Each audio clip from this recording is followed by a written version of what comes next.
Bueno, buenos días, bienvenidos a nuestro seminario institucional. El día de hoy tenemos la presentación Perfil genómico del melanoma lentiginoso acral en México, que viene a presentar la doctora Carla Daniela Robles Espinosa.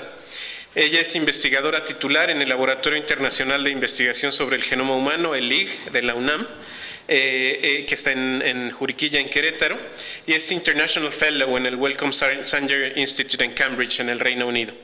De hecho, es embajadora del Wellcome aquí en México, ¿no?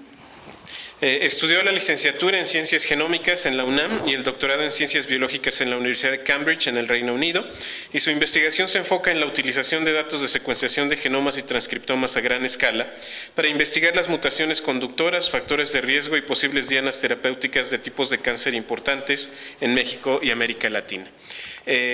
Muchas gracias, Daniela, por venir de forma presencial y pues esperemos que disfruten su presentación. Bueno, gracias Alfredo por la presentación y por la invitación, y bueno, me da mucho gusto estar aquí de manera presencial. Veo muchos estudiantes. ¿Quién aquí es estudiante? ¿O se ven todos muy jóvenes? Se ven todos muy jóvenes, más o menos. Somos jóvenes. Muy bien. No, digo porque para platicar un poco más de los análisis y todo esto, si les interesa, porque bueno, ese es un enfoque distinto, ¿no? Cuando hay más estudiantes en la audiencia. Ok, entonces hoy me gustaría hablarles de este proyecto. En el laboratorio estudiamos, como dijo Alfredo, enfoques genómicos aplicados a cáncer. Al momento tenemos dos grandes proyectos, digamos, uno es sobre melanoma y otro es sobre cáncer de hígado, que empezamos precisamente en colaboración con el doctor Alfredo. Pero bueno, como lo iniciamos antes, tenemos un poquito más de avance. Ay, perdón, creo que es mi pelo. Perdón si de repente suena raro. Y entonces les voy a presentar esto hoy, pero espero algún día ya poder presentarles cosas de hígados también. Pero bueno, entonces este proyecto lo titulamos El perfil genómico del melanoma lentiginoso acral en México, y bueno, esta es una foto del LIG en el campus Juriquilla, por si nunca han ido. Ok, entonces me gustaría hablarles un poquito sobre primero qué es melanoma, para si no lo han escuchado o no saben mucho de qué hablo. Pues bueno, es el tipo más agresivo de cáncer de piel, ¿no? Entonces, básicamente, aunque constituye solo aproximadamente el 4% de los tumores dermatológicos, constituye cerca del 75% de las muertes por estos, ¿no? Y su célula de origen son los melanocitos, por eso se llama melanoma, y los melanocitos, digamos, si ven esta, me voy a quitar un poco, si ven esta gráfica o este dibujo de las tres capas de la piel, vemos la epidermis, la dermis y la hipodermis, y si hacemos aquí un zoom in entre la epidermis y la dermis, vemos que los melanocitos viven aquí en la capa basal de la epidermis. Y su función biológica principal es producir melanina, ¿no? En respuesta a irradiación por luz ultravioleta. Entonces, básicamente, cuando salimos al sol y nos asoleamos y recibimos pues, una gran cantidad de luz ultravioleta, lo que hacen los melanocitos es responder produciendo melanina. La melanina es capaz de absorber los componentes más dañinos de la luz ultravioleta y de esa manera proteger el ADN, ¿no? Porque absorbe esa luz y entonces ya no causa mutaciones en el ADN. No, esa es la función biológica más importante de los melanocitos. Ahora, la mayoría de los casos son realmente causados por exceso de radiación ultravioleta, ¿no? Si realmente hay una exposición continua a los rayos de luz ultravioleta o a las camas solares, que en algún momento se volvieron muy populares, pues entonces se rebasa, digamos, esa protección por la melanina, se producen mutaciones en la piel y se pueden generar melanomas u otros cánceres de piel. Ahora, la incidencia de este tipo de cáncer ha aumentado de manera, como pueden ver aquí, drástica en los últimos 40 años, y eso se cree que es una combinación de dos factores. Uno es que ya somos mucho mejores al detectar melanoma en etapas tempranas. Hay nuevas estrategias, por ejemplo, por dermatoscopios, que se pueden detectar cada vez más y más tempranas, ¿no? Entonces eso contribuye a que se detecten más casos. Pero no solamente es eso, sino que también se ha detectado que en estos últimos años ha habido una, digamos, una como, ¿cómo diríamos? Como popularización, digamos, o han sido muy exitosos los viajes, digamos, a playas, vacaciones. Agarrar un avión se ha vuelto mucho más fácil en los últimos años para ir a solearse, ¿no? Y realmente se cree que cerca del 80% de este aumento es real, es por un cambio en el comportamiento en las poblaciones humanas que van y se asolean ahora mucho más que lo que lo hacían antes, ¿no? Y finalmente, bueno, cuando es detectado en etapas tardías es altamente resistente a quimioterapia. y esto se cree que es también asociado a su función biológica, que es precisamente tolerar estas altas cargas de mutaciones que son causadas por luz ultravioleta. ¿No? Entonces, estas son algunas características del melanoma y por qué realmente nos interesa estudiarlo. Ahora, en lo que nos centra realmente es el genoma del melanoma, ¿no? ¿Cómo se ve? Este es un estudio o una figura de un estudio ya de hace 8 años del Cancer Genome Atlas, en donde estudiaron 333 tumores de melanoma. Y básicamente lo que ellos encontraron es que al estudiar esos exomas podían clasificar estos melanomas en 4 grandes grupos genómicos. La mitad de estos tenían mutaciones en un gen que se llama BRAF, seguramente ya lo han escuchado los que estudian cáncer, que es un gen muy importante dentro de la cascada de las mapsinasas. Aproximadamente el 30% tenían mutaciones en los genes RAS y 15% NF1, que todos estos están en la cascada de las mapsinasas y lo que causan es una activación de esta cascada de crecimiento celular, y el 15% aproximadamente le llaman triple silvestre porque no tiene mutaciones en estos genes. Ahora, esto es importante porque nos puede ayudar a definir cómo tratar a un cáncer, ¿no? Por ejemplo, si tenemos mutaciones en BRAF, existen ya inhibidores específicos contra esas mutaciones con los que podemos tratar a esos tumores que no podemos tratar a otros tumores con otras mutaciones. Entonces, conocer el perfil genómico realmente nos ayuda a poder racionalizar sobre cómo quizá podemos tratar a algún paciente que tenga estas mutaciones. Ok, ahora, realmente yo al principio les dije melanoma lentiginoso acral, entonces, ¿qué es eso? Ahora les voy a explicar. Ahorita les enseñé una clasificación genómica. Si ustedes estudian cáncer, realmente van a ver muchas clasificaciones basadas en diferentes criterios que pueden, para clasificar, digamos, de diferentes subtipos en ese tipo de cáncer. Ahorita les enseñé subtipos genómicos y ahora les enseño subtipos clínico-patológicos. Y estos son los que ven realmente los médicos y los patólogos y la manera en la que ellos clasifican los diferentes tipos de melanoma. Entonces, estos son los 5 grandes subtipos histopatológicos de melanoma. Estos 3, extensión superficial, el nodular y el lentigo maligno, están asociados a luz ultravioleta, como les decía, a un exceso de luz ultravioleta, y surgen en piel no lampiña o piel con pelo, ¿no? Y esto es, bueno, tronco, cabeza, cuello, muchas de las partes que están expuestas generalmente a luz ultravioleta. Y estos 2 otros subtipos de acá, el mucoso y el lentiginoso acral, realmente son tipos más raros. Estos son los más comunes en individuos de ascendencia europea, que es donde se han realizado la mayoría de los estudios de melanoma. Y acá vemos estos 2, el mucoso y el lentiginoso acral, que, como pueden ver, bueno, el mucoso surge en partes del cuerpo que son mucosas, como la boca, la cavidad vaginal, por ejemplo, y el lentiginoso acral es el que estamos estudiando, y ahora les muestro. Estas son sus características. Acral significa en las extremidades, ¿no? Entonces, surge en las palmas de las manos, en las plantas de los pies y debajo de las uñas. El lentiginoso se refiere a su patrón de crecimiento relacionado a un lentigo o a una lenteja. Y bueno, aquí en México sobre todo y en varios países de Latinoamérica, el diagnóstico es confuso. Esto es porque muchos de estos melanomas se confunden les digo, son raros, ¿no? Entonces se confunden con otras lesiones más comunes, por ejemplo, pie diabético o ciertas úlceras o infecciones fúngicas. Entonces, cuando llegan a un médico, generalmente se diagnostica como esas otras condiciones, y ya cuando los pacientes llegan y les realizan un diagnóstico adecuado, pues ya es bastante tardío, ¿no? Generalmente. Y como les decía, bueno, es un subtipo raro de melanoma y constituye solamente del 1 al 8% de los casos en individuos de ascendencia europea.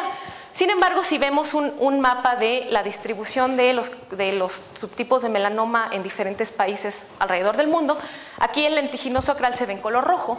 Entonces vemos que sí, efectivamente en el Reino Unido, en Australia y las varias clasificaciones de Estados Unidos, pues no vemos mucho rojo, ¿no? Es un subtipo que representa una fracción más pequeña de los casos, pero en países como México, como Perú, algunos en África y en Asia, representa la mayoría de los casos, ¿no? Entonces, este mapa, por ejemplo, no nos habla de incidencia, realmente la incidencia de melanoma asociado a luz ultravioleta es mucho mayor en estos países como Australia y el Reino Unido, también por que tienen piel más clara y una exposición más alta a la luz ultravioleta, pero nos habla de, digamos, relativamente cuando tomamos todos los casos de melanoma o los registros más completos de melanoma que se ven en estos países, cómo se distribuyen los casos, ¿no? Y entonces en el caso de México y varios de Latinoamérica, este melanoma tipo lentiginoso acral es el más común.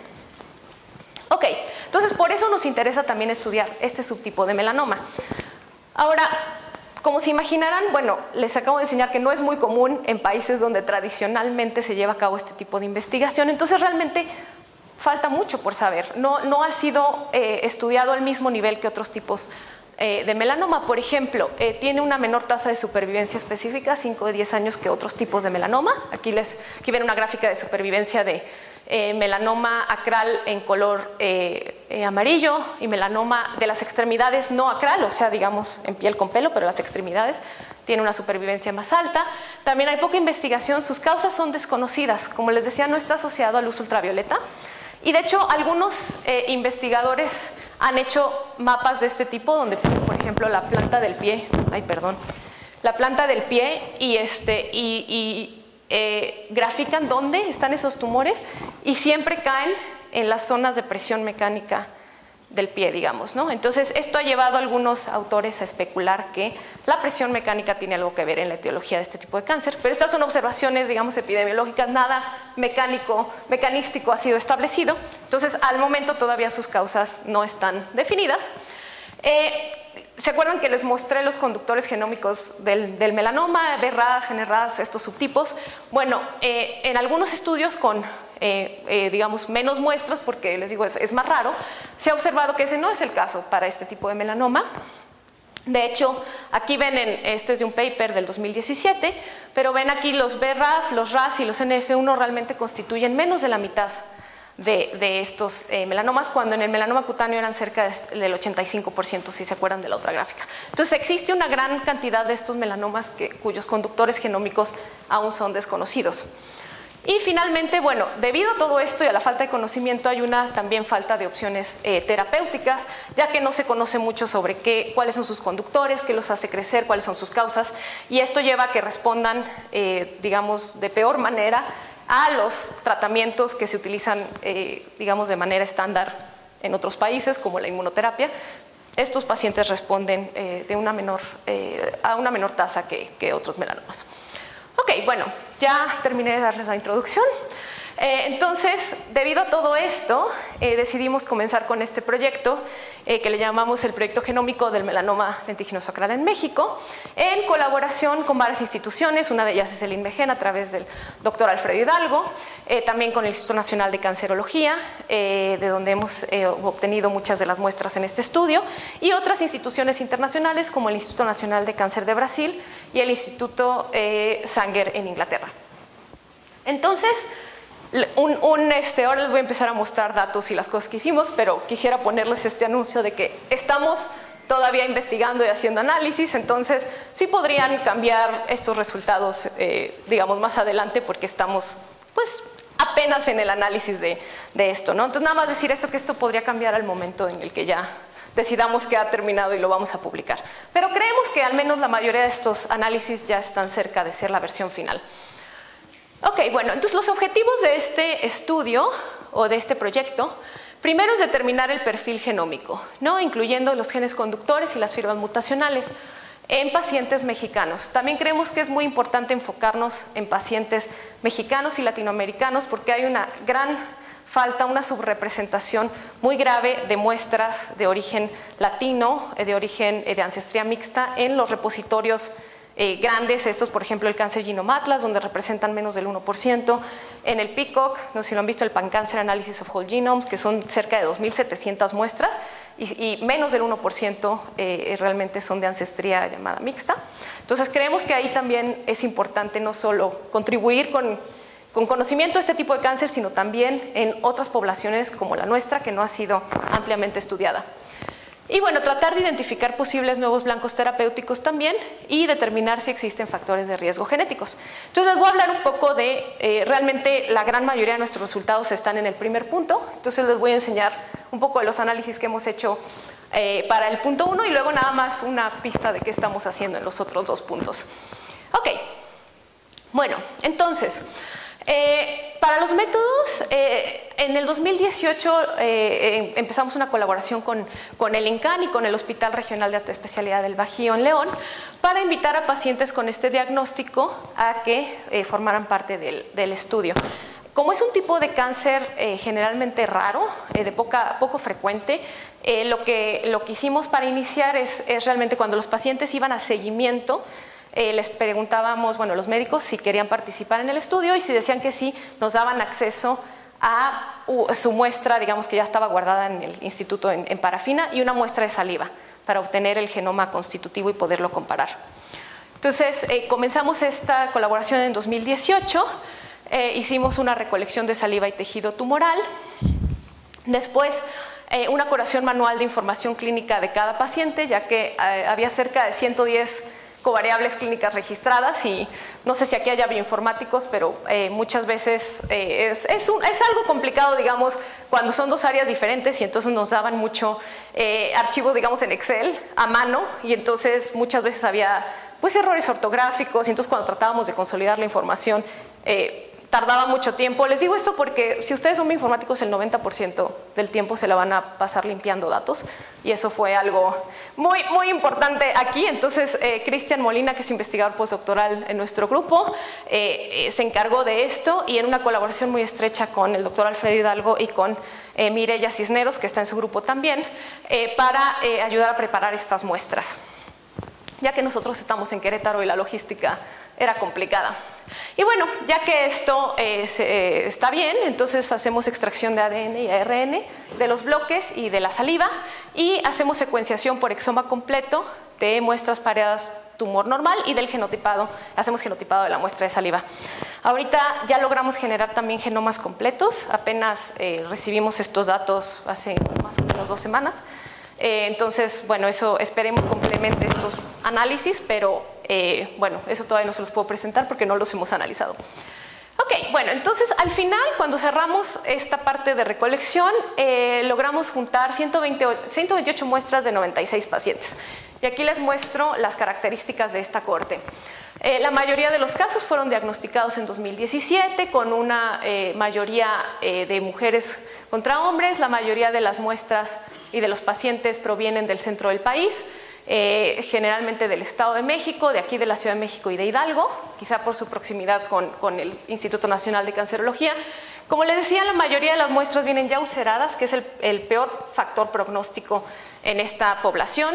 Estadio 3, ya avanzado, y una edad de diagnóstico con una media de 60 años de edad, pero como pueden ver desde cerca de 25 años hasta casi 100 años. Hay un gran, digamos, rango aquí. Estas son medidas del grosor del tumor y estas, digamos, se consideran tumores gruesos y esto quiere decir que ya invadió hacia la dermis, ¿no? Y esto va junto con los estadios más tardíos a los que se han diagnosticado. Y finalmente aquí les muestro la mayoría de los primarios en color negro, vienen de las plantas del pie y de los talones, y algunas metástasis a las que tenemos acceso aquí en color azul, ¿no? La mayoría de pulmones, pero también otras en hueso, por ejemplo, y en hígado. Ok, entonces esta es la cohorte que reunimos, y lo primero que queríamos preguntarnos es si realmente son de ancestría mixta, porque como no hacemos, obviamente es quien llegue y quien quiera participar, y en México hay una gran diversidad de ancestrías. El primer análisis que hicimos es, bueno, cómo se ven estos pacientes si los comparamos con aquellos de los 1000 genomas, ¿no? Estos son los que están etiquetados como africanos, asiáticos del este, europeos, asiáticos del sur, y los que les llaman de ancestría mixta americana, que como sabemos pues es más o menos un buen componente europeo, un buen componente nuevo aquí amarillo que es el amerindio y un poco de ancestría africana. Estos son los datos de los 1000 genomas y cuando comparamos nuestros datos pues efectivamente vemos que se ven como de ancestría mixta, lo cual es esperado, pero siempre es bueno revisarlo porque si no estuviéramos contribuyendo digamos, llenar ese hueco de las muestras que están subrepresentadas en estos catálogos, pues también digamos, bueno, estamos juntando, digamos, una población que se ve mayormente europea, por ejemplo, y a lo mejor en nuestro caso sería un poco menos interesante. Pero efectivamente, pues sí, son de ancestría mixta. Ahora, este es un oncoplot, este es un análisis de cómo se ven esos exomas tumorales. Y les puedo explicar aquí. Cada renglón es un gen diferente y cada columna es un tumor diferente. Entonces, si ven un cuadrito, quiere decir que ese tumor tiene una mutación en ese gen, y los colores son el tipo de mutación, ¿no? Entonces, las verdes, que son la mayoría, son de cambio de aminoácido, ¿no? Que les llaman missense. Entonces, bueno, y acá ven, aquí hay algunas covariables clínicas de los pacientes, incluyendo el sitio de presentación del tumor, si es debajo de las uñas o en la mano o el pie, el sexo del paciente, la edad, y si está ulcerado o no, y el tipo de tumor, si era primario o metástasis. Aquí ven una muestra por paciente realmente, no están todas.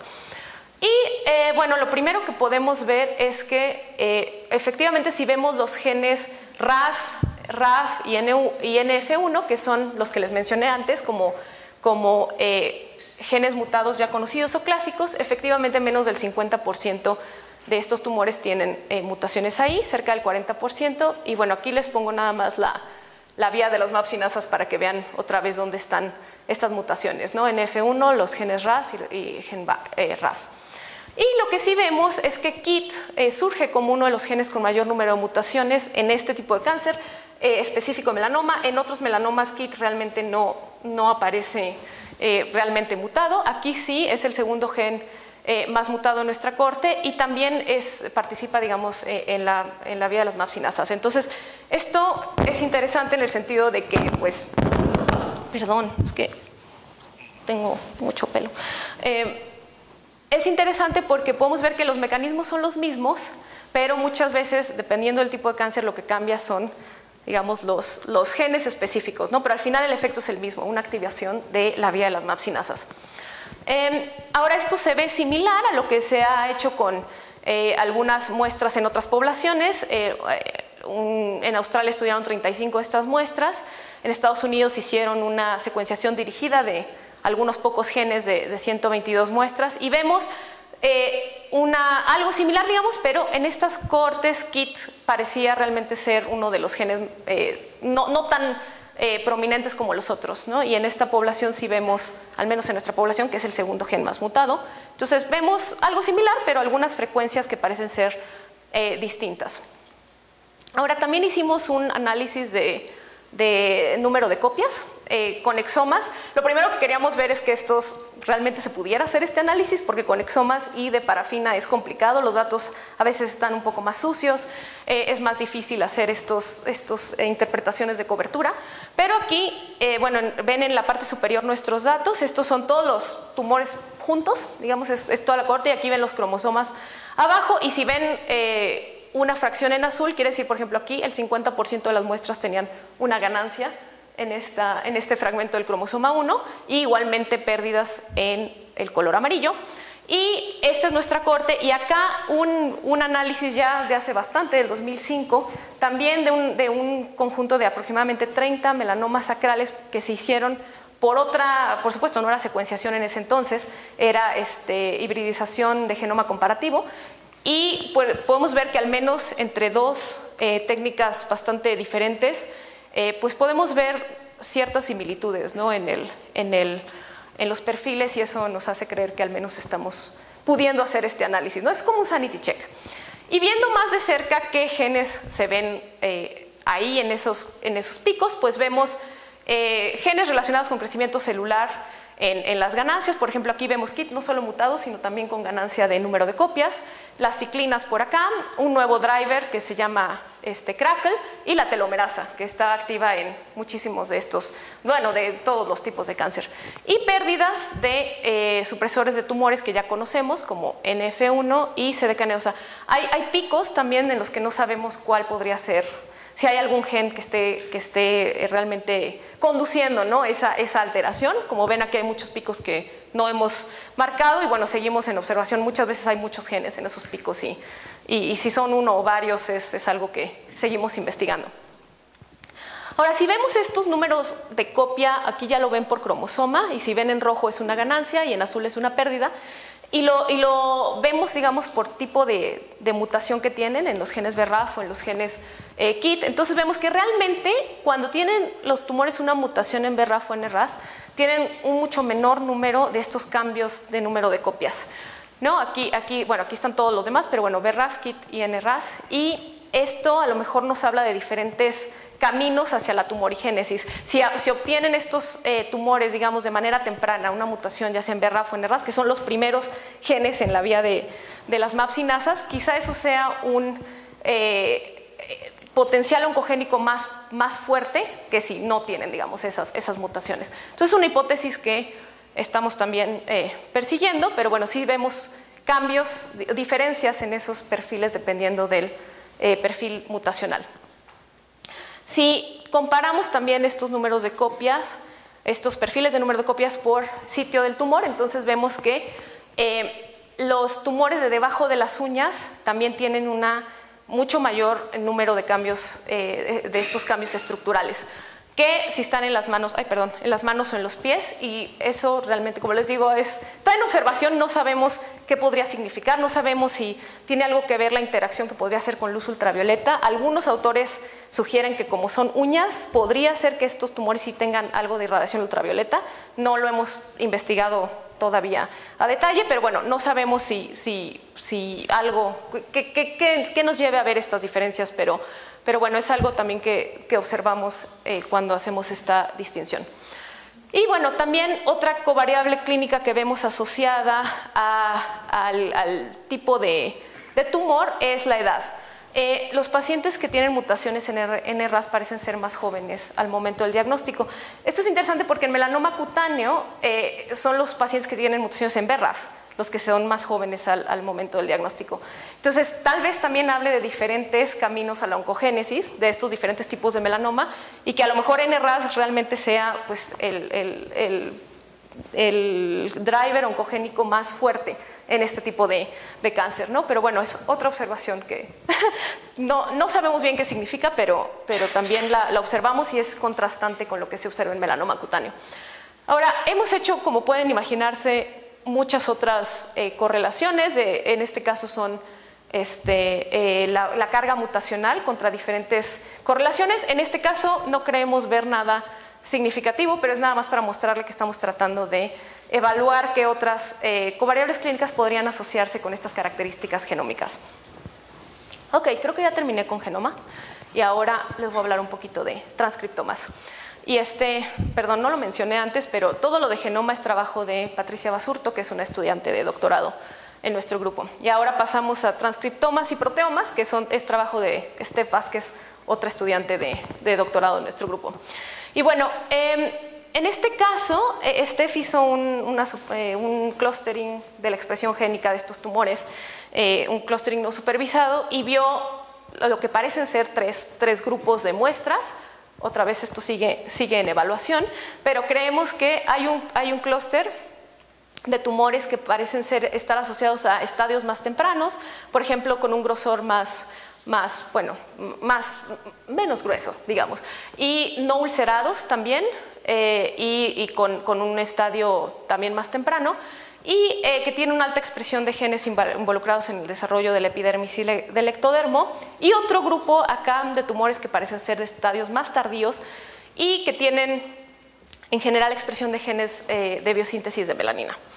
Entonces, esto es, bueno, a nivel de RNA-seq POLC, todavía no tenemos acceso a single cell, y también, digamos, haciendo uso de esos datos, Steph trató de hacer una deconvolución para tratar de ver qué células del sistema inmune podrían estar infiltrando esos tumores. Y lo que ella vio en este análisis es una alta infiltración de fibroblastos asociados a cáncer y, por ejemplo, una nula infiltración de células de estas asesinas naturales, Pero bueno, otra vez es RNA-seq, ¿no? Entonces queríamos ver si podíamos, pues de alguna manera tratar de comprobar qué tan exactos podían ser estos análisis. Entonces iniciamos un experimento que fue hecho en colaboración con una compañía que se llama ProPath para hacer perfil digital espacial de un subset de estas muestras, y esto es a nivel de proteoma. Entonces, básicamente lo que se hace es hacemos un microarreglo tisular de estos tumores y se selecciona, digamos, qué marcadores queremos detectar en esas muestras. En este caso nos enfocamos en sistema inmune y, digamos, hacemos con esos anticuerpos, se hace la tinción y se seleccionan las regiones de interés en el microarreglo tisular. Y después, básicamente, pues se detectan esos anticuerpos, en qué parte de las imágenes, digamos, se adhirieron y se hace un conteo, ¿no? Se hace qué tanto se están expresando y también mantiene un cierto nivel de información espacial. No es a nivel de célula sencilla, pero es, digamos, mejor que un círculo completo, ¿no? Y ahorita les voy a enseñar un poco qué estamos haciendo. Ahora, les tengo que decir que, por eso también preguntaba si había estudiantes en la audiencia, esto es algo que estamos aprendiendo a hacer apenas. Nosotros generalmente como laboratorio hacemos mucho análisis de exomas, de genomas, de transcriptomas, pero proteoma es algo nuevo para nosotros y entonces me gustaría enseñarles qué estamos tratando de hacer, pero realmente es algo nuevo para nosotros. Entonces aún no hay conclusiones de esto, pero si a alguien le gustan estos análisis, sabe algo de estos análisis, les digo, podemos platicar si les interesa también. Pero bueno, básicamente lo que hace esta tecnología es que aquí tenemos un corte histológico de uno de estos tumores y lo que podemos hacer es hacer una tinción. Por ejemplo, en este caso están viendo nada más 3 de estos marcadores, ADN, o sea, las células en azul, melanoma, que uno de estos marcadores en color verde, melanocitos, y células de sistema inmune con CD45 en rojo.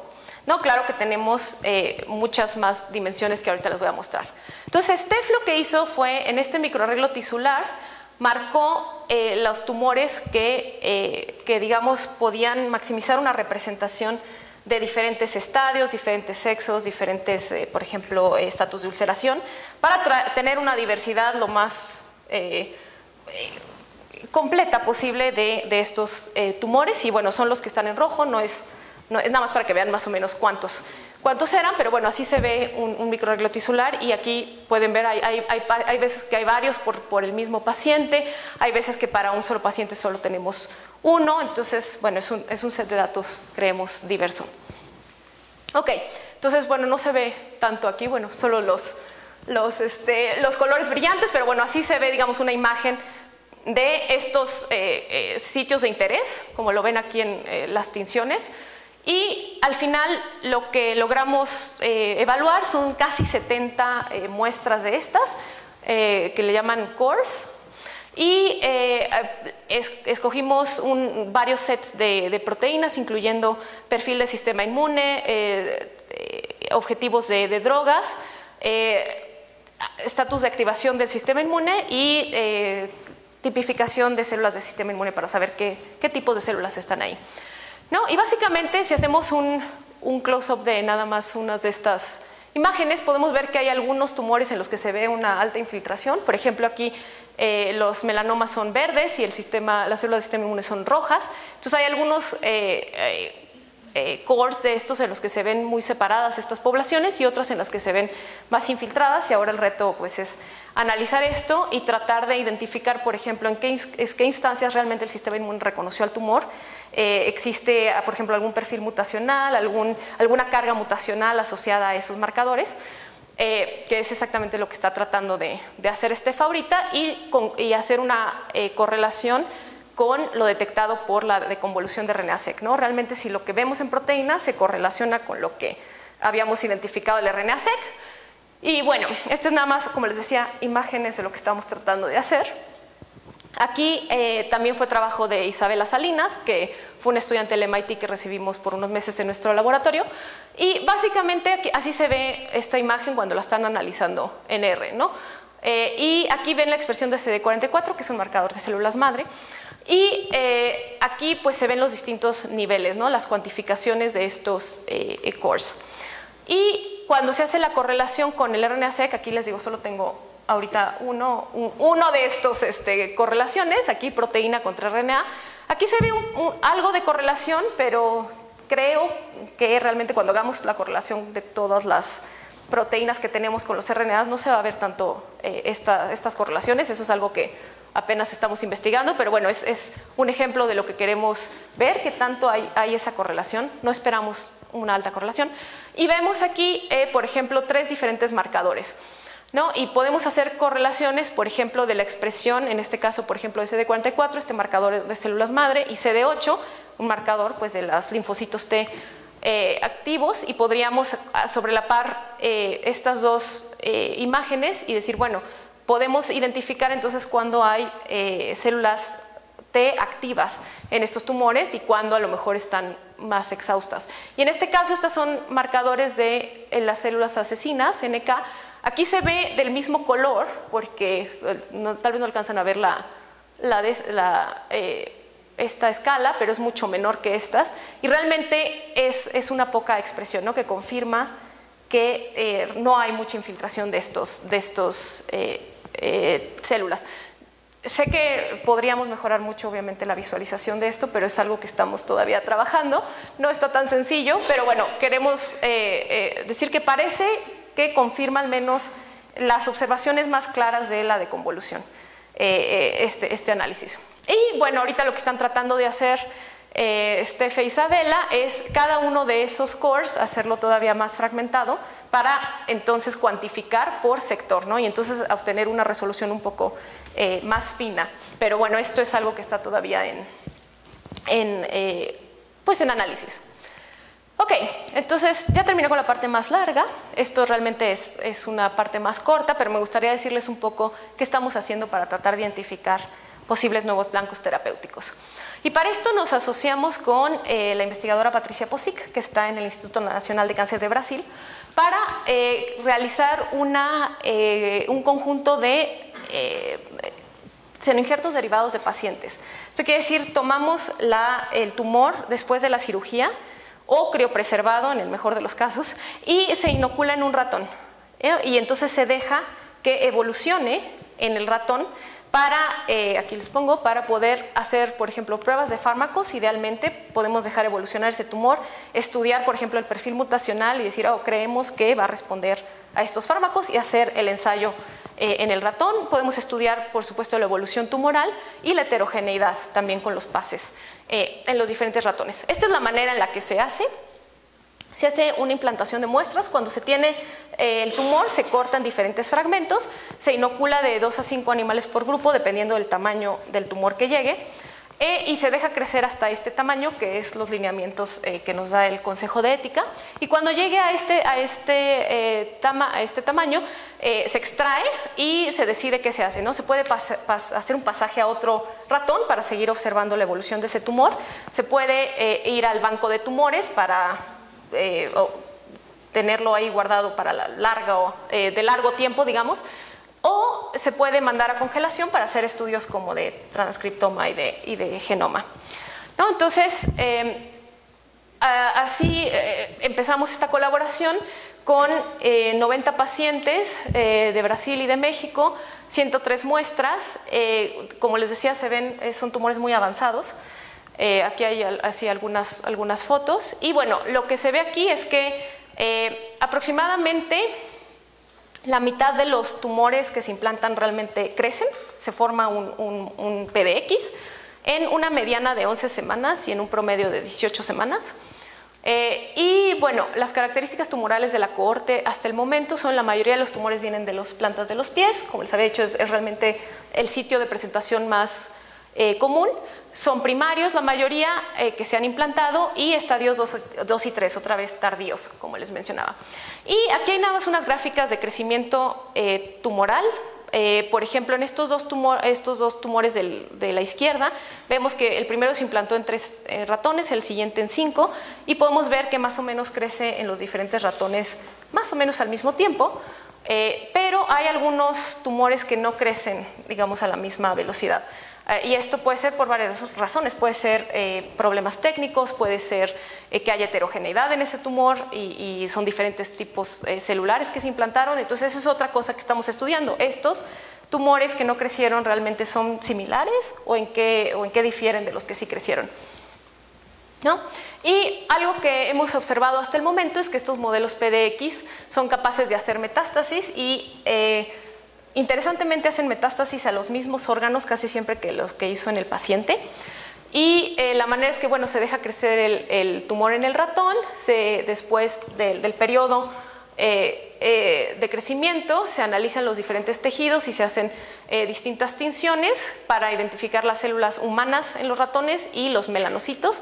Y entonces realmente podemos ver que hay células de melanoma en pulmones, por ejemplo, en hígado y en cerebro, ¿no? Y sabemos que aproximadamente la mitad de estos tumores, de estos modelos muestran este potencial metastásico. Y bueno, esto es el monitoreo, digamos, in vivo de la diseminación celular. Se puede hacer con luciferasa, que es algo que están haciendo nuestros colegas en Brasil, pero también se puede hacer ex vivo cuando extraen los tumores y se hace la cuantificación y se ven las células en los diferentes órganos, ¿no? Entonces, también una parte de este proyecto es estudiar esos perfiles mutacionales y transcriptómicos para ver qué tanto se parecen esos primarios a esas metástasis y en los pacientes también, ¿no? Entonces ya hicimos en el laboratorio los primeros análisis de transcriptomas de pacientes y modelos PDX, y esto es nada más un overview de cómo se ve la expresión génica de los PDX en uno de los ejes y el tumor humano en el otro eje.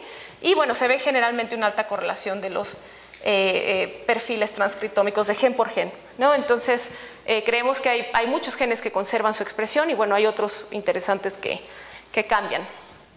Y finalmente, ya voy a terminar, no sé cuánto tiempo llevo hablando, pero bueno, también estamos haciendo en esos transcriptomas análisis de fusiones génicas para tratar de identificar también qué genes contribuyen a ese crecimiento tanto en el paciente como en el modelo PDX. Y hemos identificado estos genes que están recurrentemente participando en estas fusiones, ¿no? Que son estos MAIO10, GAP2, PIK4K y este otro TNRC6B, y aquí están los compañeros, ¿no? Con los que los vemos fusionados. Y lo interesante es que si hacemos el análisis del tumor en el paciente y el tumor en el modelo de ratón, vemos que se mantiene, muchos de estos se mantienen realmente en los diferentes pasajes, ¿no? Y esto nos hace creer que podrían estar contribuyendo de manera importante al crecimiento de estos tumores. Entonces ahora estamos haciendo un experimento piloto en el que tratamos de predecir las estructuras de estas fusiones, tratar de predecir qué drogas podrían ser efectivas contra estas estructuras entre dos proteínas predichas y hacer primero ensayos in vitro para ver si logramos detener un poco el crecimiento de esas células. Y bueno, claramente esto es complicado porque no vemos, al menos en nuestros datos, algunas fusiones que sean recurrentes. Casi todas son diferentes, ¿no? En los diferentes tumores, y nos habla de la alta heterogeneidad también en este tipo de cáncer. Este es otro ejemplo, pero como pueden ver también se repiten varias de estas fusiones en las diferentes muestras. Y bueno, tengo una sola diapositiva de qué estamos tratando de hacer, si existen factores de riesgo genéticos, porque ahí todavía nos falta mucho, pero lo que estamos tratando de hacer es utilizar el genotipado de estas muestras para aliarnos con otros colegas que tengan muestras de este tipo de cáncer y tratar de hacer un GWAS, ¿no? Para identificar regiones de genoma que podrían estar asociadas al riesgo. Aquí en nuestro proyecto estamos colaborando con el doctor Andrés Moreno para utilizar los datos del Biobanco Mexicano como controles para estos pacientes, y bueno, hay muchos que realmente sobrelapan la ancestría, ¿no? Y es lo que estamos tratando de hacer al momento, pero todavía no tengo conclusiones de esa parte. Y bueno, ya terminé. Este es el resumen de la plática.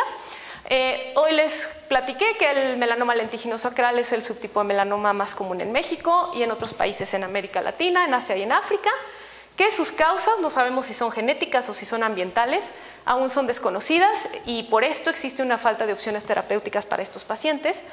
Que este proyecto que iniciamos tiene como objetivo secuenciar el ADN, el ARN y hacer genotipado para buscar conductores genómicos, firmas mutacionales, factores de riesgo y potenciales flancos terapéuticos.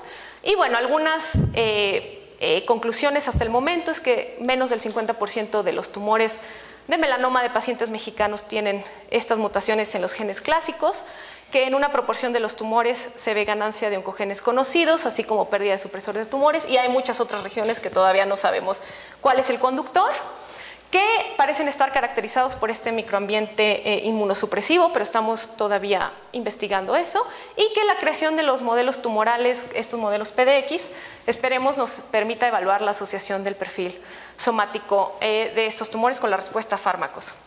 Y bueno, con eso concluyo. Hay mucha gente involucrada en estos estudios, como se pueden imaginar. Entonces, gracias al laboratorio allí en Querétaro, a nuestros colaboradores de los hospitales en Querétaro, del IMSS, del INCAN, del Hospital Regional de Alta Especialidad del Bajío, nuestros colegas del Instituto Nacional de Cáncer de Brasil, al apoyo de el grupo de cómputo del LIG, que realmente hacemos todos nuestros análisis ahí, dependemos mucho de ellos.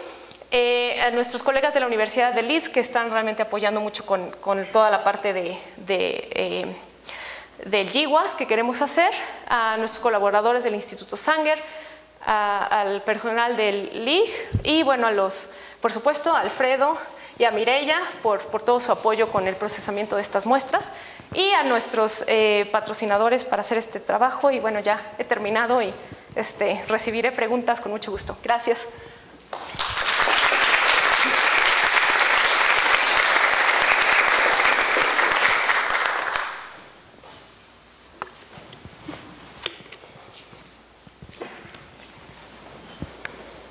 Gracias, pues sí, es bastante interesante el trabajo que tienen, es mucho trabajo. Mi pregunta es, bueno, primero en cuanto a las mutaciones que registraron, que encontraron, ¿todas son en la misma posición del gen? No todas, pero sí la mayoría. Sí, eso no lo mostré, pero por ejemplo en BRAF cerca del 70% están en la misma posición y otras en posiciones que creemos hacen la misma función, pero son otras diferentes. Por ejemplo en NF1 son de pérdida de función, pero están todas en diferentes partes del gen. Entonces sí tienden, los hotspots, los de oncogenes sí tienden a estar la mayoría en la misma posición, pero sí no son todas. Y las de pérdida de función sí tienden a estar, digamos, todas repartidas en el gen. Entonces, y eso sí se parece un poquito a lo que hemos visto en otros tipos de cáncer, es similar. Entonces sí, eso no lo mostré, pero sí, esa es buena pregunta, efectivamente. Sí, porque eso a veces influye, ¿no?, en lo que se ven los fenotipos. No, claro, y si tienes mutaciones en BRAF, si no es la misma, no lo puedes tratar con el fármaco. Entonces sí es importante, sí. Perdón. Comentaba ya esa cuestión de los fármacos. Y en cuanto a eso, pudieron ver en su perfil, en el clustering de lo que es RNA, ¿pudieron asociarlo con alguna de esas firmas, bueno, de esas serie de mutaciones? O sea, tus tres bloques, creo que eran tres, estaban como que asociados a las mutaciones, a un grupo de mutaciones, por decir. ¿Podrías caracterizar con esa firma, por decir? Excelente pregunta, y la respuesta es no. Lo tratamos de hacer y no vemos ninguna asociación. Están por todos, digamos, todos los perfiles mutacionales se ven en cada uno de los grupos. Entonces ahí sí no vemos ninguna asociación. Vemos con algunas características clínicas, como esto de quizá un mejor pronóstico, menor grosor. Con eso sí, pero con las perfiles mutacionales ahí sí no vemos ninguna asociación. Efectivamente. Ok, entonces por eso era muy importante, ¿no?, lo que comentabas de la proteína, ¿no?, porque entonces ahí ya conjuntarías todos los factores que van ahora sí, pasando lo que es lo genético y que ya influyen en lo que es la expresión, ¿no?, tanto en RNA como proteína. Y sí, se me hizo interesante lo que comentabas así de los microarreglos. Nosotros hicimos algo, pero con microarreglos de anticuerpos. Ajá. Y yo siento que a lo mejor, bueno, me imagino que es el tipo de software que están ocupando para hacer sus determinaciones de los niveles de, creo que es fluorescencia, ¿no?, de la técnica. Sí. De fluorescencia, ¿no? Entonces, pues sí, se podrían hacer varios análisis. Nosotros hicimos varios análisis basado, bueno, finalmente es fluorescencia, pero que sí te podrían ayudar, como tú dices, a identificar marcadores, ¿no?, que a lo mejor después, o sea, en base a eso, tú sigues corroborando con tus modelos o animales, ¿no? Sí. O sea, podrías sí reforzar mucho eso a diversos niveles, ¿no? Sí, exacto. Y bueno, por ejemplo, si eso les interesa, podemos colaborar, porque es algo nuevo también para nosotros y apenas estamos, podríamos hacer esto, también podríamos hacer esto, ¿no? Entonces, queremos tratar de primero llegar a una conclusión de, bueno, estos datos se ven así, y luego tratar de decir, bueno, exactamente cómo podemos extender esto, claro, a lo mejor en el modelo animal, hasta in vitro, tratar de ver si responderían mejor a una droga contra el sistema inmune o de estos checkpoints. Entonces, sí, efectivamente, o sea, hay tantas cosas que no hemos pensado que efectivamente sí nos interesa mucho, y de verdad gracias por el comentario, pero sí, efectivamente lo intentaremos cuando lleguemos a alguna conclusión con esos datos. Muchas gracias.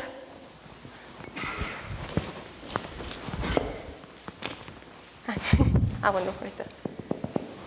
Hola. Gracias por la presentación. Sí, datos muy interesantes, sin duda.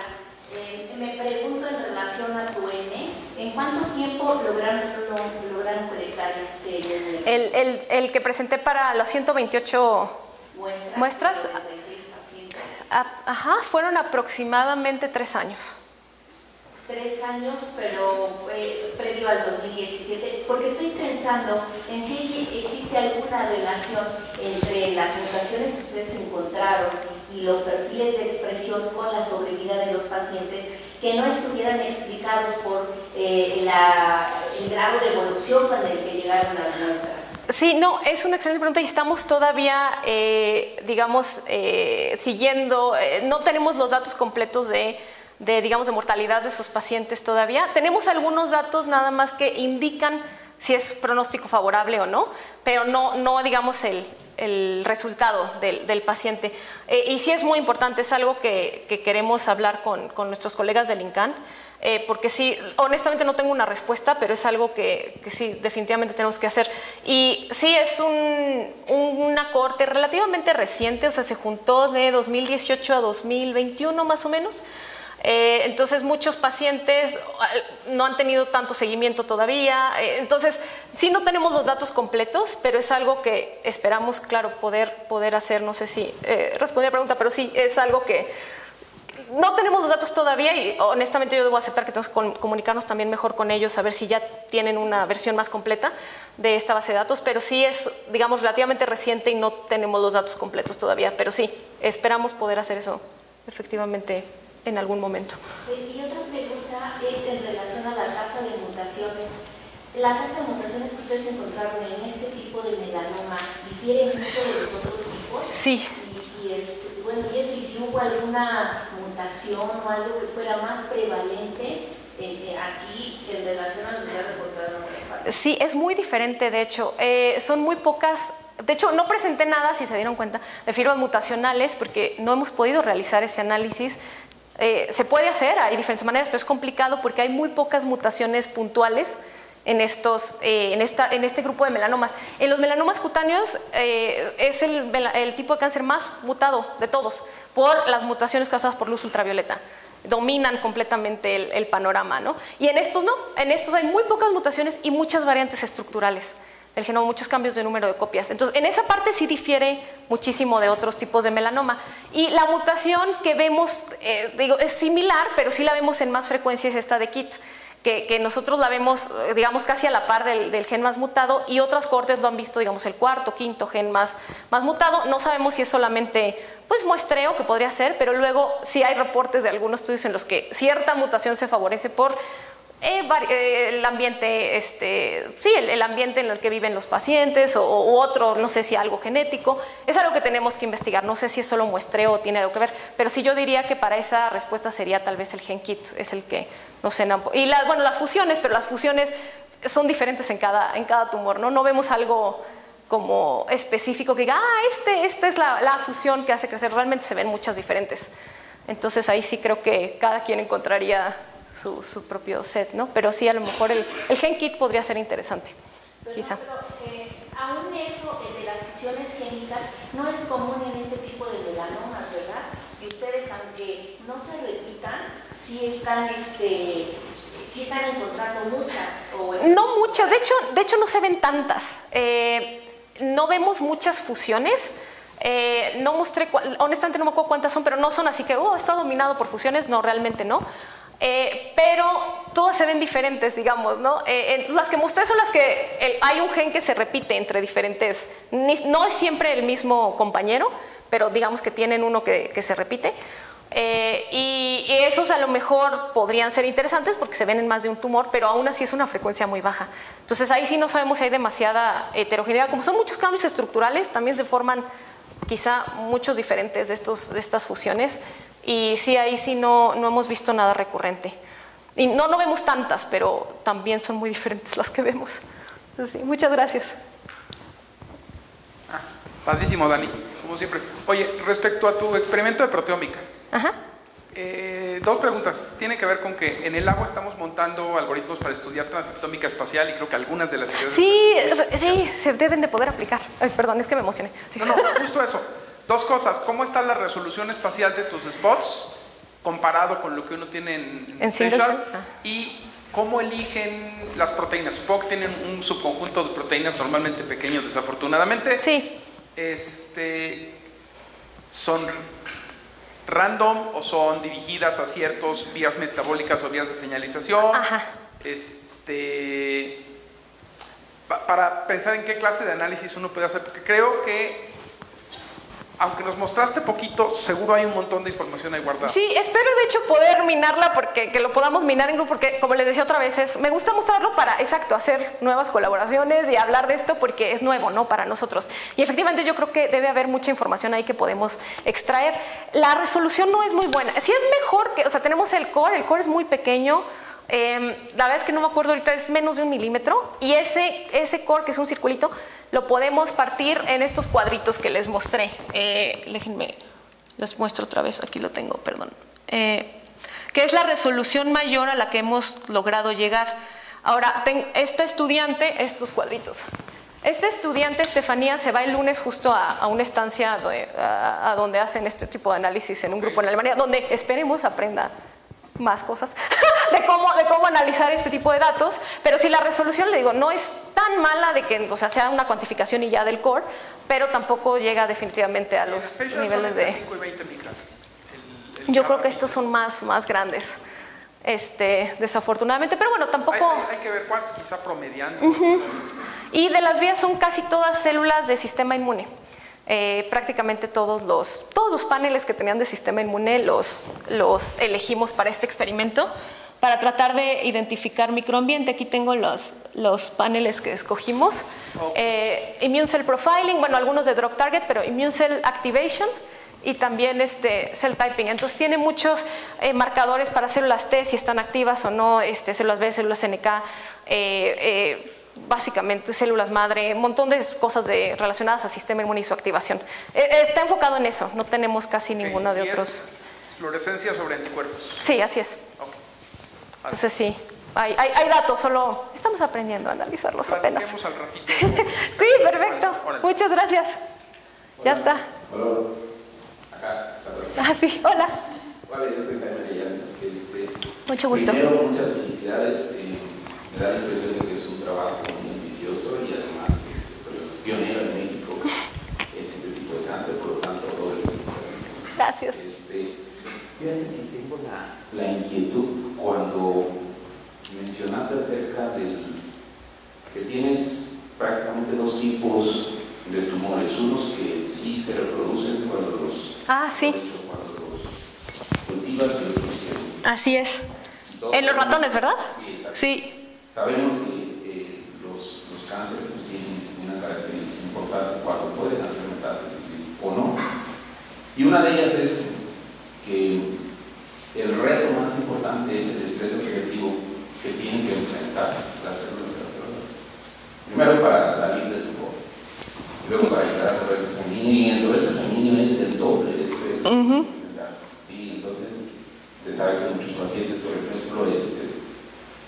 pueden tener muchas células cancerosas en el torrente sanguíneo sin tener metástasis.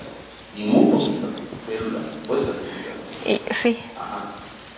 Entonces, la inquietud que tengo es, cuando ustedes hacen ese cultivo, me da la impresión que tienen información porque se quedan con aquellas que son células agresivas. O sea, así es, con las que crecen. En sus pacientes de donde los tuvieron, o ya tenían metástasis, sí, o ya había células de torrente sanguíneo cancerógenas. Sí, sí. Entonces, tal vez la información que están dejando con los que no crecen, porque me da la impresión que estudian solamente las que crecen. Sí, sí tomamos muestras de la piel donde se inoculó cuando no crecen, pero es cierto que no hemos analizado nada de eso todavía. Exacto, porque ahí tendrían una huella de las alteraciones que preceden a la agresividad de los que sí crecen. Sí. Entonces podrían tener dos grupos. Uno de aquellos que aún no han pasado ese cambio metabólico que sufre la célula cancerosa para, digamos, enfrentar el reto del estrés oxidante, que es uno de los más importantes, y seguramente ese es el que están analizando, pero tendrían otra huella de los que no están analizando. Exacto. Que podrían identificar marcadores que preceden a esa agresividad. No, exacto, y también la heterogeneidad de que estamos inoculando en los diferentes animales, ¿no? Porque sí se ve una alta heterogeneidad también que podría igualmente influir en eso. Entonces sí es algo que hemos pensado, es cierto que no lo hemos analizado todavía, pero sí estamos tratando de tomar muestras, digo, no hay nada, no creció, pero tomar muestras y ver, bueno, podemos identificar inicialmente, porque al principio se parte, digamos, el tumor en 5, o en lo que se pueda, y se inocula, ¿no? Y luego unos crecen, otros no. Y entonces sí, generalmente nos enfocamos en los que crecen y estos pues, medio tomas una muestra y los dejas, pero también la muestra es complicada de ver si tomamos, o sea, la muestra donde estaba. Entonces sí, efectivamente es algo que sí, no sé si a lo mejor lo ideal sería los 5 pedacitos de alguna manera analizarlos antes de algunos marcadores, algo, y luego ver si creció o no creció, ¿no? A lo mejor esa sería una mejor manera de hacerlo. Entonces sí, no, efectivamente es muy buen punto, muchas gracias, y sí, en lo que vamos mejorando este protocolo creo que es algo que sí debemos de tomar en cuenta. Pero sí nos interesa esa pregunta, tal cual. De verdad, muchas gracias. Estoy aprendiéndome todas las sugerencias. Ahorita las voy a anotar al final. Gracias. Mencionaste, y es algo que hemos discutido, el posible origen del tumor como algo asociado a cuestiones de presión y mecanosensoriales. Así es. No sé si has explorado toda la familia de piezo y todos esos que son los que sí están involucrados en eso, ¿no? En la recepción mecanosensorial, y si se pueden estar alterando aquí. Datos muy preliminares, no los mostré porque son muy preliminares, pero ya que me preguntas, hicimos un análisis de los exomas de línea germinal de estos pacientes. Les digo, todavía no lo tenemos completado, pero vemos piezo 2 ahí mutado. Entonces, pues sí, probablemente algo, digo, seguimos en análisis, pero a lo mejor algo ahí tiene que ver. Y entonces vamos a empezar una colaboración. Yo les digo, vamos a empezar muchas cosas, espero también que podamos concluirlas, pero bueno, estamos hablando con un grupo en Nueva York que tiene unos mecanismos, no los conozco todavía, pero ellos lo que pueden hacer es aplicar presión mecánica a células y luego medir diferentes expresión de ciertos genes y ver, por ejemplo, si se generaron estas reactive oxygen species y digamos, ¿qué le pasó a la célula, no? Entonces es algo como que a lo mejor estamos pensando estamos tratando de derivar líneas celulares, es mucho más difícil, pero bueno, los colegas en Brasil ya lograron hacer 6, ya las tenemos en el laboratorio, y entonces empezar con esas y a lo mejor ver si podemos, aplicarles presión, ver si se generan más de estos cambios estructurales o qué sucede. Entonces exactamente es algo a lo que también queremos empezar, pero sí, al menos parece que en línea germinal podría ser que sí haya una que otra variante interesante en esos genes, tal vez. Gracias. Pero sí, es muy preliminar, podría ser que esté lleno de errores, no lo sé, por eso no lo presenté hoy, pero preliminarmente pareciera que a lo mejor es el caso.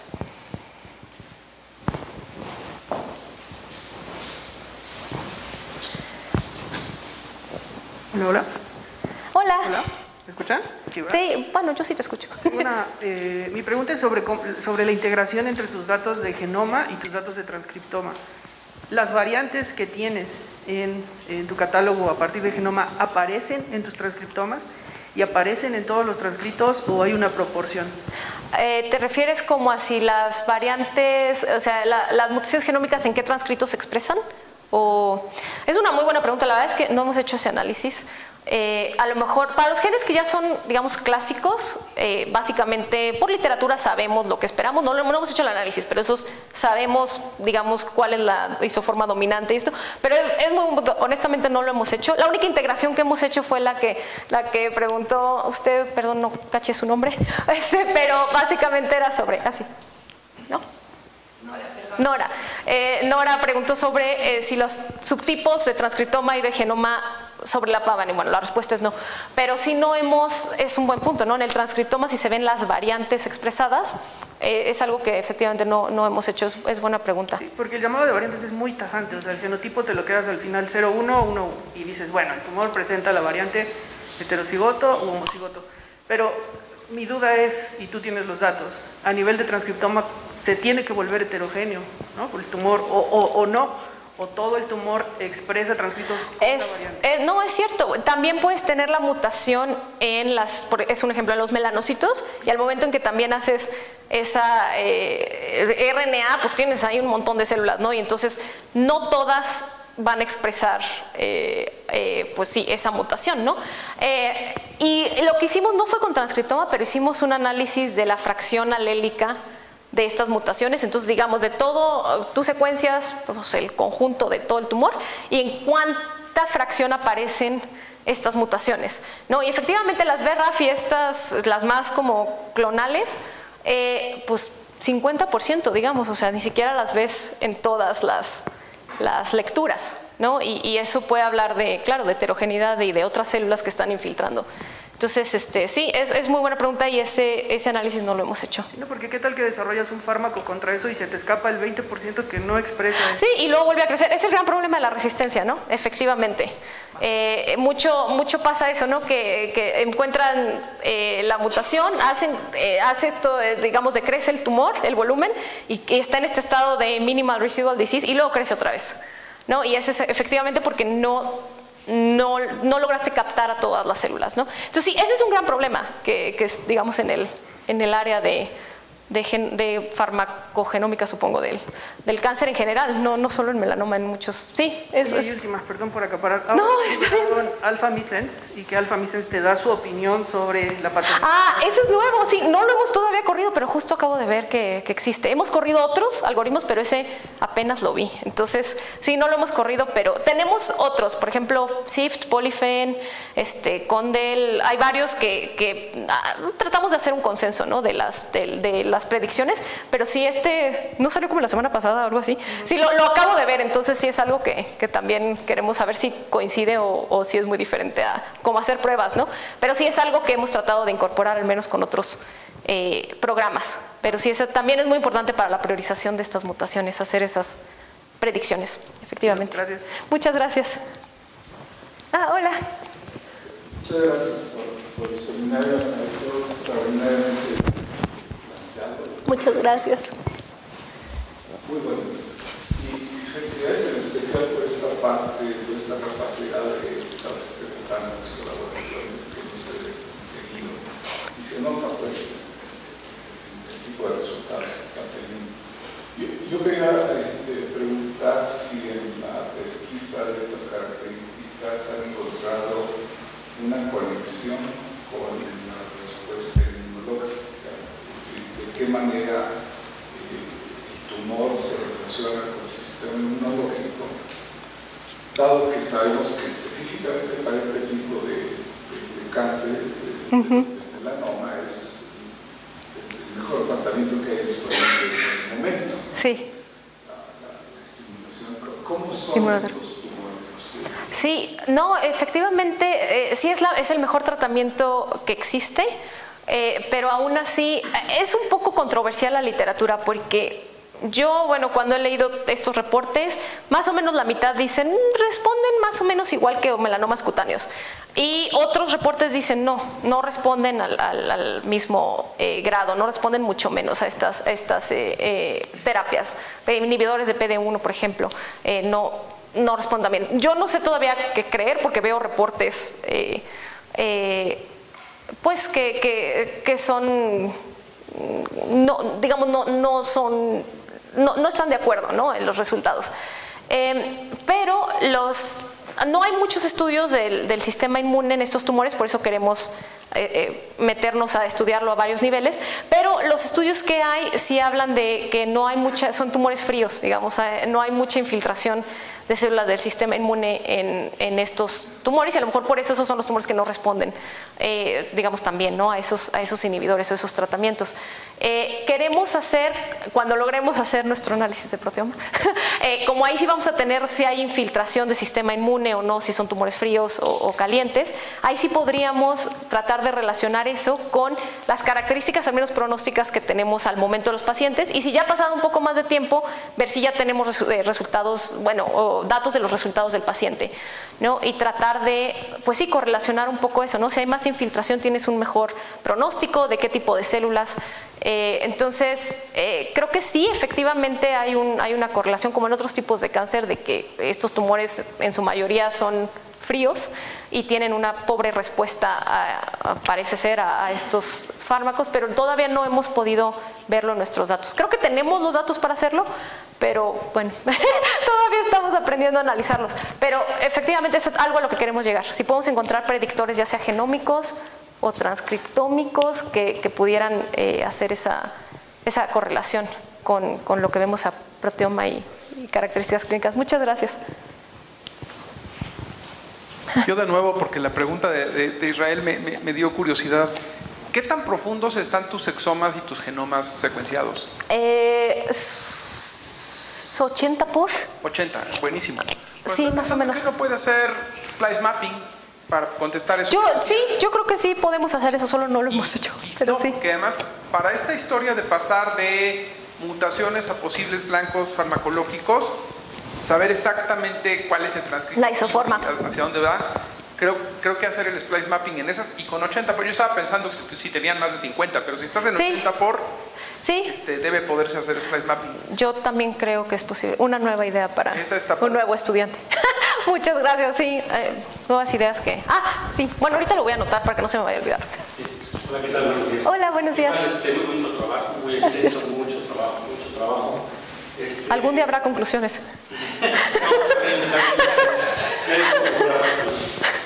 Un poco con lo que decía el doctor Hernández Lemus de la correlación con transcriptoma espacial, también estas aproximaciones de proteómica sí son muy de target, o sea, ya están buscando moléculas en particular, sí. Es un poco híbrida porque vas después a hacer un etiquetado porque vas a secuenciar, ¿no? ¿Lo que entendí? Sí. La otra es, desde hace 20 años se hace MALDI imaging, que es directamente con espectrometría de masas. Ajá. Y es muy parecido, y la idea en algún momento que hemos estado planteando de hacer la correlación transcriptoma espacial con el proteoma y pues básicamente un sobrelape de ¿no? Lo complicado es un poquito los equipos, porque los equipos de MALDI se han ido desplazando por las tecnologías de electrospray, pero por ahí hay alguno que se puede ahí recuperar, que a lo mejor ya no fuera tanto de target, de que están buscando dos, sino general, sino que es básicamente la reconstrucción igual que el transcriptoma espacial, de que le dices, dime estos péptidos que pertenecen a esta proteína, ¿dónde están? Y así puedes interrogar todo el catálogo del proteoma, pero a nivel espacial. ¿Y parece qué tipo de muestra se necesita para...? ¿Es como fresca? ¿Es un microarreglo? ¿Es fresca? Lo que haces es hacer una digestión rápida, porque lo ves a nivel de péptidos. Básicamente es una cámara para poner un nebulizador. Y entonces haces una muy sutil digestión tríptica y después depositas la matriz para hacer la transfusión por láser. Entonces ahí sí tienen que ser muestras en fresco. De acuerdo. Pues sí, estamos colectando de los hospitales locales, entonces algo... ¿Un grant? Escribir para... ¿Hay equipos de esos aquí? ¿O aquí Nosotros tuvimos uno, hicimos algunas cosas, empezó a salir, pero es que gasta mucho el láser. Ya. Pero ya tenemos localizado uno por ahí, en Guadalajara. Y entonces la idea es retomar eso, porque sí nos gustaría hacer la reconstrucción tanto de la parte espacial con transcriptoma versus proteoma. Sí, exacto. Creo que complementaría muy bien ese tipo de aproximaciones, ¿no?, que estamos tratando de hacer.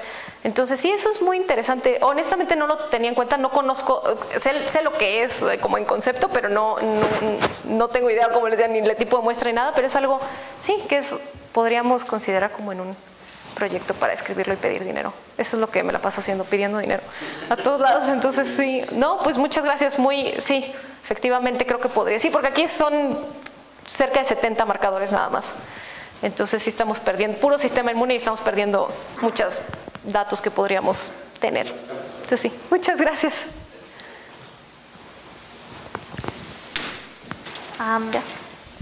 Aquí. Hola. Muchísimas gracias por la conferencia, es muy ilustradora. Yo tengo una duda más como de difusión de esto.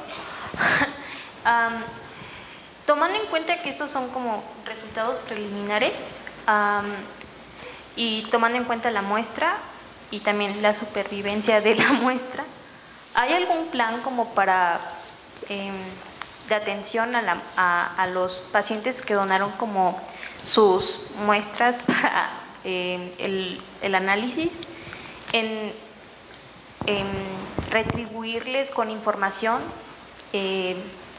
Entiendo que obviamente son resultados preliminares, pero cuando ya se tenga como un avance en la investigación para atenderlos en el sentido de informarles con información que se obtenga o algo así. Es muy buena pregunta. Al momento digamos, el consentimiento informado dice que no les vamos a regresar resultados simplemente porque es investigación y no podríamos comprometernos a decir, oh, sí, su mutación es esta. Entonces, el consentimiento al momento no contempla eso. Lo que sí queremos hacer, y de hecho justo acabamos de pedir en nuestro departamento una posición, digo, ya que suceda es otra cosa, pero bueno, hemos reconocido esta necesidad y hemos pedido una posición, digamos una plaza para alguien que pueda ayudarnos a hacer precisamente divulgación de los resultados de todos los grupos de investigación que están ahí en el IGNO. Y lo que nosotros querríamos hacer, no podemos contactar a los pacientes, algo que también está, los médicos supongo podrían hacerlo, nosotros no podemos, está en el consentimiento que no sabemos obviamente nada de ellos, es muestra anónima. Pero sí podríamos regresar, digamos, como yo imagino como un tríptico, así de, mira, esto es los resultados generales del proyecto, no podemos decirte nada de tu muestra, porque claro, es investigación todavía, y que si ellos, o sea, los médicos podrían decir, bueno, tenemos un update y si alguien lo quiere saber, ellos, digamos, podríamos darlo a través de ello. Y es algo que, sí, al momento no hemos podido, les digo, yo aquí es un seminario de investigación, entonces digo, pues, estamos preliminares, pero es algo que hemos reconocido y que necesitamos una persona que sea específica que haga esto, porque también hay maneras de comunicar que tenemos que aprender, ¿no? Y cómo se hacen esto y hasta la manera gráfica y todo esto. Entonces, sí es algo que queremos hacer, no de manera directa a los pacientes, no, digamos, el consentimiento no nos deja hacer eso, pero sí como ya que podemos publicar un paper, por ejemplo, resumirlo en una hoja con ilustraciones que se entiendan y que sea más gráfico y dárselo a los médicos para que ellos, que son los que pueden contactar a los pacientes, pues les digan, ¿no? Si quieren saber más, o al menos los resultados generales, pues bueno, háblenles o si nos quieren hablar nosotros, que ya sea de ellos, ¿no? Pero nosotros al momento sí no podemos contactarlos. Pero sí, es algo que hemos reconocido y esperamos poder hacer una infografía o algo así al momento del paper, que espero que no esté tan lejano el paper, esperemos sea como el año que entra. Pero sí es algo, es muy importante y gracias por la pregunta porque claro, es muy importante reconocer las contribuciones que han dado tanto los pacientes como los médicos para este estudio. Entonces sí, muchas gracias. Es algo que esperamos lograr, espero el año que entra. Sí, gracias. Hola, buenos días. Hola. Bueno, igual, antes que nada, creo que está bastante extenso y como mencionas, o sea, todo es como preliminar, apenas va por ahí. Nosotros también estamos haciendo en el laboratorio, bueno, nuestra intención es hacer respecto al hepatocarcinoma, transcriptoma total, especial y single cell. Mencionaste que también tienen sus objetivos hacer single cell. En nuestro caso, de las cosas que nos ha detenido en hacerlo, para empezar, apenas están corriendo protocolos aquí en el instituto, pero de los problemas que hemos tenido ha sido en los análisis de calidad, en los análisis de calidad de muestra, y en nuestro caso, la mayoría de los pacientes que tenemos, realmente tenemos muy pocas muestras, porque la mayoría son paliativos, o sea, no los operan. Entonces, esos dos factores son los que más nos han detenido y también en la colecta. Como vamos a hacer los tres en los análisis, en los estantes que estamos dando. Claro, claro. Entonces, en su caso, ¿qué es lo que los ha, cómo han seleccionado? Creo que ya lo habían preguntado un poco, ¿cómo han seleccionado las muestras que sí se van a mandar a transcriptoma espacial espacial, y qué es lo que los ha detenido para continuar en el proceso de mandarlos a sincronizar. Claro, son varias cosas. Primero, he de decir que como es un tipo de tumor raro, la primera cohorte que les mostré, por eso les hicimos también el análisis de genotipado, ¿no? Básicamente era paciente que llegara, le preguntábamos con ese diagnóstico porque pues tomamos 3 años, son poquitos pacientes, ¿no? Entonces no hubo selección, digamos, al principio para generar los exomas y los transcriptomas. Para cuando generamos los proteomas, digamos, lo que juntamos en esa primera cohorte fueron bloques de parafina, ¿no? Entonces, de esos bloques se generó el microarreglo tisular. Entonces, ese microarreglo tisular es el que se podía ir a proteómica, pero era muy caro. Ustedes sabemos, ¿no? Era bastante costoso hacerlos todos los cores. Entonces, lo que hizo Estefanía fue, bueno, tenemos dinero, por ejemplo, que eran 70 cores de estos, la mitad, digamos, de lo que teníamos en el microarreglo, y entonces es, bueno, trata de seleccionar la mayor diversidad que tengas en estadios tumorales, en sexo, en ulceración, para tener un poco de representación de varios. Claro que eso disminuye el número de muestras por grupo, pero bueno, preferimos tratar de abarcar, ya que tenemos el RNA-C, hay que hacer las correlaciones, pues tratar de abarcar lo más posible.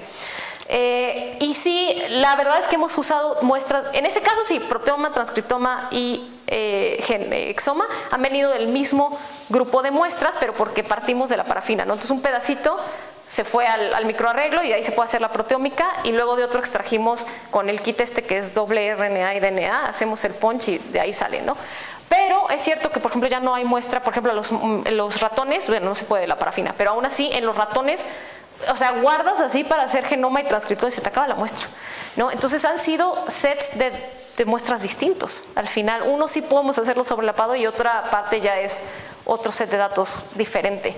Entonces sí es también un reto que nos hemos enfrentado, pero al menos la parafina, creemos, nos ha dado un poquito para hacer al menos 3 sets de datos sobrelapantes, y ya todo lo in vivo ha tenido que ser separado. No sé si eso más o menos responde. Sí, más o menos. Sí es como una problemática que estamos teniendo también nosotros, porque justo nosotros igual utilizamos bloques de parafina, pero a veces como son prestados ya tienen algunos cuantos, entonces tenemos todavía menos muestra, y en alrededor de unos 13 años nada más hemos podido conectar a uno de nuestros grupos 10 muestras. Entonces de esas, además no todas pasan el análisis, y de estas cuando vemos ya tenemos poquita muestra. Entonces igual, o sea, era eso, ¿no? De ustedes, ¿qué están haciendo en esa parte para asegurar que todos los procesos que llevan a cabo utilicen esa misma muestra y que no sea, no que no se les acabe, porque es imposible, pero pues sí, ¿cómo están mirando en esa parte? Es el mismo bloque, pero sí son secciones distintas del bloque, ¿no? Entonces el ADN y el ARN vienen de un punch y, digamos, la proteómica viene de otro punch. Bueno, esa es otra de las cuestiones que nosotros estábamos analizando, porque decíamos, bueno, si hacemos espacial, etcétera, o sea, no es lo mismo agarrar la capa más superficial, que ya hay más abajo, o sea, los modelos también sí, nosotros tenemos, sí, igual podrían arrojar resultados distintos. Entonces, yo creo que sí. Yo creo que por cuestiones de horario, si quieren seguir platicando en detalle, les agradezco primero a Daniela por la presentación y a ustedes por asistir al seminario. Gracias. Gracias.